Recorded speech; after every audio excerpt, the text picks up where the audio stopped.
Pull a chair to the table inside you right now. I am already at the door, and the door is the entryway of the very life you have been hesitating to invite me into. Not the room you keep ready for company, not the section you would show a visitor on a tour. The actual hall, where the actual you lives. Stay near these next minutes with me. Before this short message ends, I want to show you why I have chosen to come to your hearth on a day you did not feel prepared. And I want to set into your hand one line a small tax collector heard once with his own ears. When I crossed the threshold of a house no respectable rabbi was expected to enter. A sentence built to silence in this very hour. The small voice that has been telling you the one who heals does not enter homes like yours. I do not knock and wait. I knock and enter the moment you breathe. The words come in. I see you. The kitchen light is on a little later than it should be, and the woman of the house has set a cup down between two unfinished sentences. Because something inside her chest has been asking a question her mouth has not let surface. A father stands in the hallway between the bedroom and the front entry, and he has been pretending for so many seasons that the strange weight he carries from room to room is just being tired. A grown child has come back to the parental hall with bags and a story that does not yet have a name. A widow walks across a floor that holds the echo of two pairs of footsteps and now holds only one. A young one has been hiding in the small room at the end of the corridor, embarrassed by a hunger for me that none of her friends would understand. Not one of those hallways is hidden from my eye. Each lamp burning a little late, each conversation that ended before the real sentence got spoken, each plate set out for an absence that never arrived. Every detail of your hearth has been logged on my side. The friend who used to ask after the inside of your house stopped asking, not because she stopped caring, but because the answer began to repeat. A morning conversation between us has gotten shorter, not from indifference, but because the gap between the home you imagined you would have by now and the home you actually live in began to feel too wide to name. Bills stacked on a counter, a relative who did not call, the diagnosis whose paperwork has been moved from drawer to drawer all year, the marriage that has been quietly tilting toward a wall neither of you knows how to discuss, the child whose silence at dinner has begun to sound like the silence before a leaving. None of those small shadows around your table have escaped me. I've been watching the lamp on the porch flicker, and I've been walking up the step. I am not arriving for an inspection. I'm arriving because I love this hall. The dishes do not need to be done before I cross the frame. An argument from earlier in the day does not need to be resolved. A hidden corner you have been afraid to show to anyone does not need to be tidied. A guest worried about your housekeeping is not the kind of guest I am.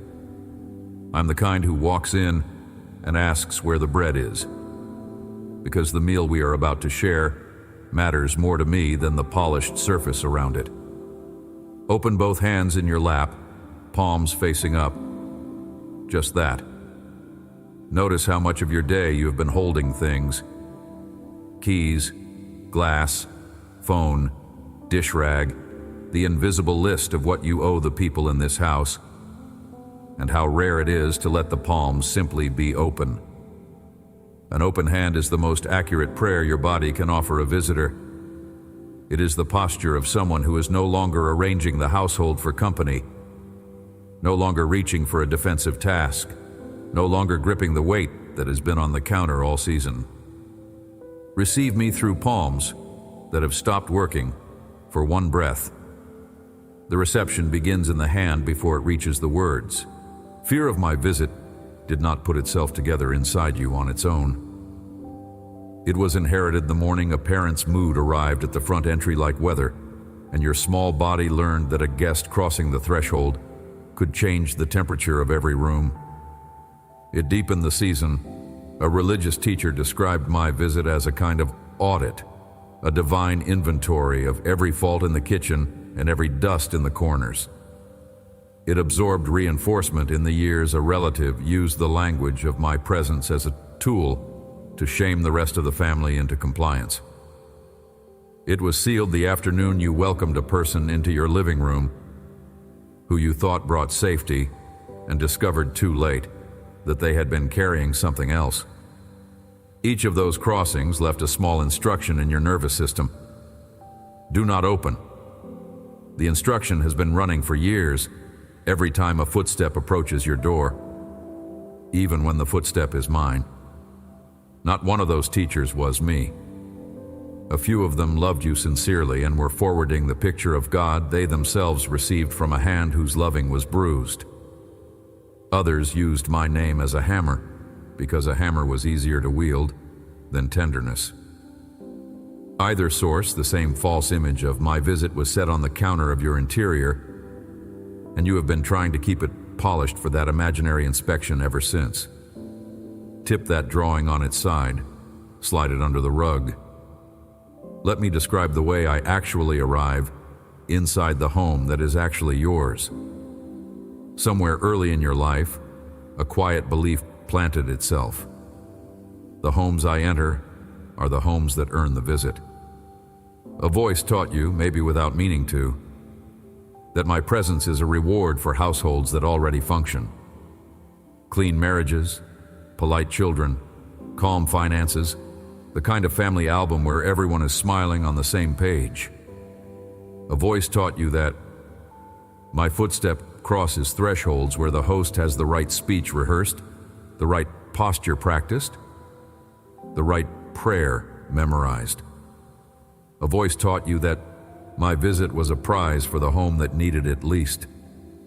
That voice is not mine. That voice has never been mine. Hearths most pleased to host me down through the ages have been the ones with crumbs on a table and a small child crying in the back room. Wealthy halls with marble floors did not detain me longer than the small house with the patched roof where a tired mother set down whatever bread she had. A fisherman's kitchen impressed me more than a courtyard of fine ones. A leper's room more than a banquet hall. The widow with 2 coins in a chipped clay jar than the priest with abundance in a polished cup. My pattern across generations of crossing thresholds has been remarkably consistent. The houses that imagined themselves least worthy of my presence were almost always the ones I prepared my evenings for. So set down the worry that the version of your home today is not the version that qualifies for a divine visit. There is no qualifying version. There is only a hearth and a host who is brave enough to quietly say, "Come in." The bravery is not the prerequisite. The quiet saying is, sit back into the chair instead of leaning forward. Just that. Notice how much of your body has been bracing toward the front entry, as if preparing to apologize to whoever crosses through. Let the chair hold you. Let your spine yield to what is behind it. The room is steady. The walls are not falling. The visitor has not come to grade the housekeeping. You can receive me from a body that has stopped auditioning for the visit. That is the only body I have ever known how to be welcomed by. The wound in some of you runs deeper than fear of an inspection. A few of you have begun to suspect, in the quietest hours of the household, that the long stretch of difficulty inside your hall is itself the verdict. Proof that I have already passed by your address and chose the home down the road instead. A small thought has been circulating in the back rooms of your interior, sentence by sentence, that the families who feel my presence must be families I love more, and that the silence in your kitchen has been the sound of me having moved on. I am lifting that thought right here. I have not moved on. I have not passed your address. I have been walking up your step for years. The silence you took for absence has been the soft pause between footstep and knock. The pause is over. I am at the door, A note for the one of you who has hidden a particular hunger for me from everyone around the table, because admitting it felt like it would be one more thing for the household to manage. The hunger is not foolish. The hunger has been the lamp on the porch the entire stretch. The hunger is how a host knows the visit is real before the guest is visible. I have been seeing the lamp from far down the road. I have been walking toward it the whole way. There is a particular scene I have been carrying down the generations for you. It belongs to a story whose echo has outlived every empire that tried to bury it. This story belongs to anyone who was ever told the divine guest does not enter their kind of address. It belongs to anyone whose name showed up on a list of people considered unwelcome at God's table, and it belongs especially to the small host who has been climbing higher and higher into the branches of their own life, just to catch a glimpse of me as I pass, secretly certain I would never stop and call their name out loud. Hear it now.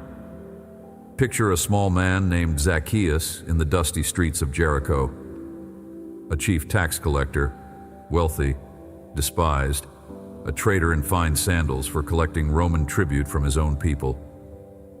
No invitation to weddings, no welcome near the front of any synagogue. His whole village had quietly agreed. Whatever heaven was, his name was not on the list. A hunger that he could not name made him want to see me as I passed through. Pushed to the back of the crowd by taller bodies, he did something undignified for a man of his station. Climbed up into a sycamore tree just to glimpse me from the branches. I stopped under that tree. I lifted my eyes. I called his name. Then I said the sentence no one expected. "Come down, because I must stay at your house." A whole crowd gasped. He has gone to be the guest of a sinner. They were protecting the picture of God they had been raised on. That picture had been wrong. I went into his home. I sat at his table. I did not enter to scold or to begin with a list of violations. I entered to share a meal. Something shifted across that supper. Without prompting, the small host stood and made a vow no one in his town ever expected him to make. Half of his possessions to the poor, fourfold restitution to anyone he had defrauded. My visit had reordered an entire life inside the time it took to serve a meal. Transformation did not begin with a sermon.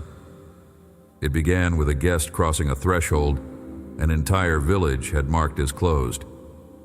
I responded with words that have outlasted the empires that came after. This is what I said. Luke chapter 19, verse 9. Today salvation has come to this house, since he also is a son of Abraham. Walk it slowly with me. Quick eyes miss most of what is folded inside these syllables. Today. Notice the timing. Not eventually. Not someday when he has cleaned the rest of his finances. Not next year, when he has earned back the trust of the community. Today. The salvation arrived inside the same hours as the visit. Elsewhere I put it this way. Behold, now is the favorable time. And the now is not a poetic word. It is a literal one. The salvation that came to that house did not wait for proof of improvement. It arrived alongside the entrance. Salvation. The word is wider than your interior has been letting it be. Most of you have heard salvation as a courtroom transaction. Guilty, made not guilty by a legal arrangement happening somewhere far away. The word is bigger.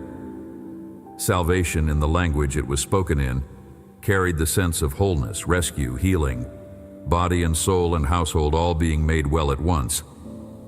What walked into that home was not only forgiveness, it was healing. A healing that begins in the soul and works outward into the finances, the marriage, the children, the floor under the table. That is what I came to bring to your address. not a transaction in a distant office. A wholeness that begins at the entry and works outward through every chamber of your house has come. Listen to the verb. Not is about to come. Not may come if certain conditions are met. Has come. The arrival is past tense at the moment I am speaking it. Visit and salvation are the same event. Salvation did not require the host to manufacture it later by his own labor. It walked in with me. He only had to receive. The receiving showed up afterwards as restitution and generosity, but salvation itself preceded the response. Order matters. Visit comes first. Change comes after. To this house. Notice the address. Not to this synagogue.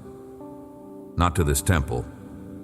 Not to this council of religious experts in the city center. To this house. Salvation is delivered to the address of the host, not to the address of the institution. Remember what I told my friends. Where 2 or 3 are gathered in my name, there I am in their midst. And the gathering is not required to be official. A kitchen counts, a bedroom counts. A car parked outside a workplace counts. The address that matters is the one where a host says come in, however softly.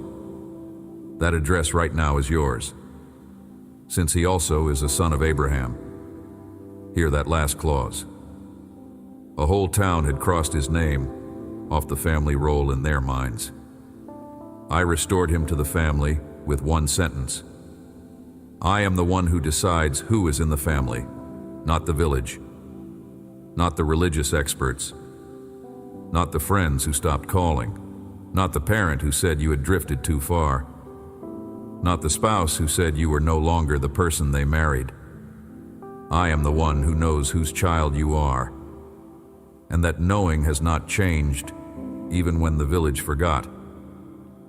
Through another mouth, in a letter to a small community far from Jericho, I once said, "Believe in the Lord Jesus, and you will be saved, you and your household." Place that gentle promise beside the Luke sentence I just placed in your hand. The salvation that arrives at the host does not stop at the host. It spreads through the household.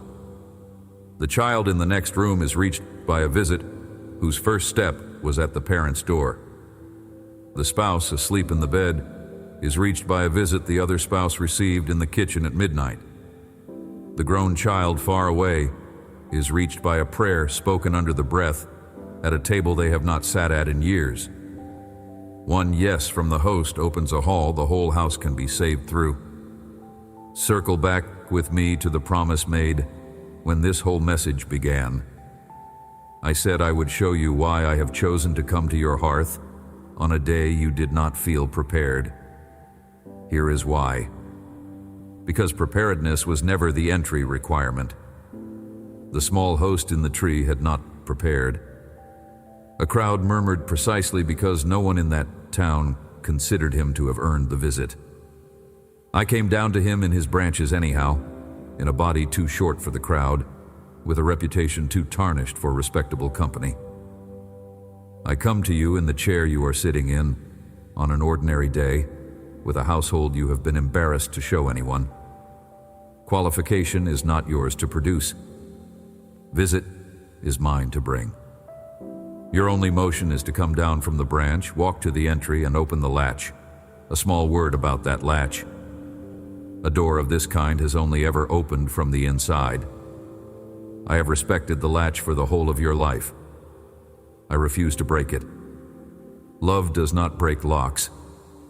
Love waits at frames. Power without consent is something other than love. So the latch waits on you, and the waiting is not a delay caused by my slowness. It is a courtesy required by my character. My visit is fully ready. The host is the only variable left. So here is something small you can carry into the rhythm of the next stretch of ordinary days. The next time you walk into a room of your house, kitchen, bedroom, doorway between two rooms, Pause for the length of one breath at the threshold. Just one. Lay your hand briefly against the frame if you can, then say, inside yourself, or quietly aloud. One short sentence. Welcome in. 2 words, that is the practice. Welcome in. You are speaking to me, but you are also retraining the very interior of the home to expect a friendly visit instead of an inspection. The threshold gets used to swinging open with that sentence on it. The room gets used to receiving a guest who is not a threat. The house begins to feel like a house that hosts the one who heals, instead of a house bracing against the one who judges. Nothing very dramatic will happen the first time you try this. Even the 10th try may slip past with no obvious shift inside. A home that has been bracing for inspection across many years does not relearn hospitality in one afternoon. Roughly around the 30th threshold, you will register that the bracing has loosened by a measure you had not been tracking. Roughly around the 50th, you will catch yourself walking into a room and sensing, before you say a word, that the room is already warmer than it used to be. Roughly around the 100th, you will realize you have begun thinking of the rooms of your house as shared with a guest who has been quietly making himself at home. Not changing the furniture, not rearranging the closets. Simply present, the way a good visitor settles into a place he has been invited to stay. If a line of this has touched the hidden hearth in you, drop the word welcome beneath this video. Not as a hashtag, but as a small lamp set on the porch of a home you have been afraid to admit was waiting for company. Just above where you are reading, in the pinned spot, 7 short letters sit ready for you. One to greet each sunrise of the coming week. Slip to your inbox as soon as a quiet yes loosens the lock. Receive them. A marriage in some of you has felt for many seasons, like 2 people moving through the same rooms without quite meeting. Hear me. My visit does not require both of you to be ready at the same hour. One host opening the door is enough to begin. The salvation that came to that home in Jericho came in through one person, and the entire household was reached. Open your door.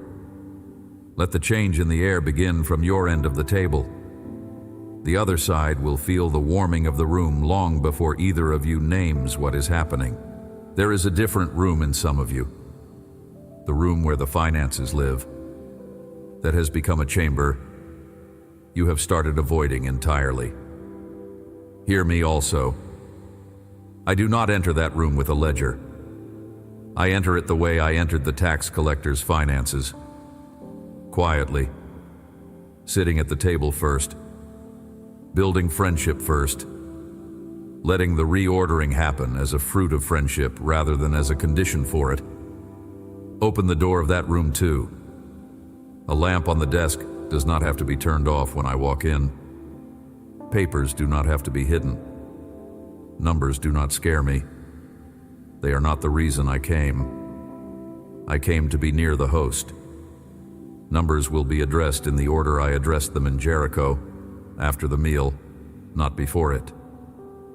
A different hall lives in the body of some of you, and that hall has been the one you were most ashamed to invite me into because of an illness, an addiction, a weight, a wound, a chapter you cannot believe a holy guest would step inside. Hear this carefully. Your body is the first hall I enter. Your body has always been first. I formed it. I numbered the hairs on its head before its first breath. I have not been waiting at the door of your body for it to become presentable. I have been waiting because love waits. Open the latch of that room too. Healing that arrived in Jericho did not stop at the soul. It spread outward into the limbs, the appetite, the manner of walking, the way the host handled his coin purse. The same outward spread is what I bring through your front entry. Your body is not the embarrassing room. Your body is the room I came to share supper in. A parent in some of you has stopped praying out loud over a child who walked far from me because the grief got too sharp to articulate at the table. Hear me. My visit reaches the child through the household, even when the child is not in the house at the moment. A transformation in Jericho reached people who were not in the room where supper happened. Fourfold restitution went to neighbors who had no idea in their mourning that the man who had defrauded them would be making them whole by sundown. The visit you are about to receive will reach the child whose chair has been empty. A corridor by which it reaches them is not for you to map. The corridor is mine. Open the door. Let me handle the corridor. A religious authority has told some of you that your house is the kind that disqualifies you from a divine visit, that the divorce, the past, the orientation of someone you love, the doctrine you have privately doubted, the way you raised your children, the way you have failed to raise your children, marks your address as one I will pass by. Hear me clearly. I went into a house in Jericho that an entire town said I should not enter. The town was wrong about who I visit. The town has always been wrong about that. I do not consult any village before I cross a threshold. I consult the host. If the host says come in, so low only I can hear it, I come in. The list any village keeps does not match the list I keep. The list I keep has your name on it. A weight from a generation back sits inside some of your households. A pattern of addiction, a pattern of fear, a pattern of broken homes you have been afraid to name out loud because naming it felt like passing it forward. Hear this also. My visit interrupts patterns that have been running through bloodlines longer than any of the living members of your family can remember. As I once interrupted a pattern of fraud and exclusion with one supper, I am ready to interrupt the pattern in yours. The interruption begins at the threshold. It begins with the host. It begins with you speaking a soft, "Come in," on behalf of a house that includes people you cannot yet see at the table. Take the line with you once more, the way you take a true word from a friend walking you to the gate. I do not knock and wait. I knock and enter the moment you breathe, the words come in. Lay that sentence against the frame of the next bedroom you walk into. Set it down on the kitchen counter beside the cup. Speak it under your breath when you turn the key in the front lock at the end of a long day. The sentence remains true, whether the senses confirm it in this hour or not. A guest of this kind does not lose interest in a hearth that is slow to learn hospitality. A visitor of this kind has all the patience the centuries have stored. When the change in your house finally begins to be visible, expect a quiet arrival. The largest part of what I do inside a hearth that has been waiting too long surfaces without a parade. A morning when the kitchen feels softer than it used to. An afternoon when an old argument runs out of fuel before reaching the wall it usually hit. An evening when you set the table for two even though only one is eating, because the second presence has begun to feel real enough to keep a place for. A night when a child you had stopped reaching crosses the hallway and sits beside you for no announced reason. Those are the small, visible footprints of a guest already at work in your halls. Honor them. Do not dismiss them as accidents of mood. They are mine. They are part of the visit that began the hour the words come in, first left your lips, and have continued in your house every hour since. Amen. If these words reached a hidden hallway in you, 7 short letters are sitting in the pinned spot beneath this video. One to greet each sunrise of the coming week, dropped into your inbox the moment a quiet yes loosens the lock. Receive them.